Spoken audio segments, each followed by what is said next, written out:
লেবাননের প্রতিরোধ গোষ্ঠী হিজবুল্লাহ ইসরায়েলের বিরুদ্ধে জীবন বাজি রেখেছে। গাজা যুদ্ধে ফিলিস্তিনি জনগণকে সাহায্য করছে এবং দক্ষিণ লেবাননকে ইসরায়েলি হামলা থেকেও রক্ষা করছে। সম্প্রতি হিজবুল্লাহ লেবাননের আকাশসীমায় প্রবেশ করা ইসরায়েলি যুদ্ধবিমানকে ভয় দেখাতে একটি ক্ষেপণাস্ত্র ব্যবহার করে। সোমবার রাতে ঘটনাটি ঘটেছিল।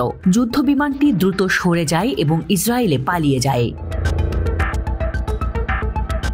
হিজবুল্লাহ ইসরায়েলি সেনাদেরও দৌড়ের উপর রেখেছে। প্রতিরোধ যোদ্ধারা নেটিভ হাউভট নামক জায়গার কাছে ইসরায়েলি সেনাদের একটি দলের উপর আক্রমণ করে। হিজবুল্লাহ দাবি করেছে কিছু ইসরায়েলি সেনা হতাহত হয়।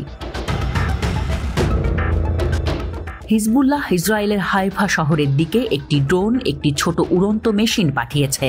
যুদ্ধ শুরু হওয়ার পর এই প্রথম তারা এমনটা করেছে। ইসরায়েলি সংবাদ মাধ্যম এই কৌশলকে হিজবুল্লাহর একটি নতুন এবং গুরুতর পদক্ষেপ হিসেবে জানিয়েছে। ড্রোনটি হাইফার উপকূলকে টার্গেট করে।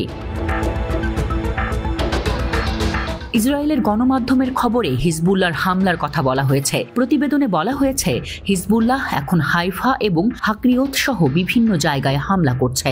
ইসরায়েলি নিউজ চ্যানেলগুলো বলছে মেরুন, সাফাদ এবং গোলান মালভূমির মতো এলাকায় সম্ভাব্য ক্ষেপণাস্ত্র হামলার কারণে ইসরায়েল উচ্চ সতর্ক অবস্থায় রয়েছে। খবরে উল্লেখ করা হয়েছে যে হিজবুল্লাহ গত সপ্তাহে আক্কা ও নাহারিয়াকে বিপজ্জনক স্থান বানিয়েছে।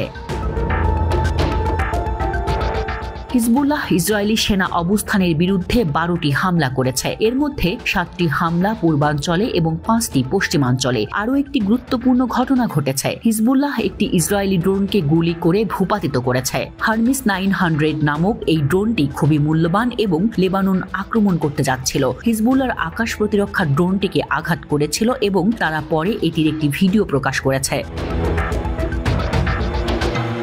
আকাশ প্রতিরক্ষা ব্যবহারে হিজবুল্লাহর সাফল্য ইসরায়েলকে উদ্বিগ্ন করে তুলছে। দীর্ঘদিন ধরে ইসরায়েলের বিমান বাহিনীকে অত্যন্ত শক্তিশালী বলে মনে করা হতো, কিন্তু এখন হিজবুল্লাহ ড্রোন গুলি করে এবং যুদ্ধবিমানকে ভয় দেখিয়ে সেটিকে চ্যালেঞ্জ করছে। এতে বোঝা যায় ইসরায়েলের বিমান শক্তি আগের মতো শক্তিশালী নয়। হিজবুল্লাহর কর্মকাণ্ড এই অঞ্চলে ইসরায়েলের সামরিক নিয়ন্ত্রণকে দুর্বল করে দিচ্ছে।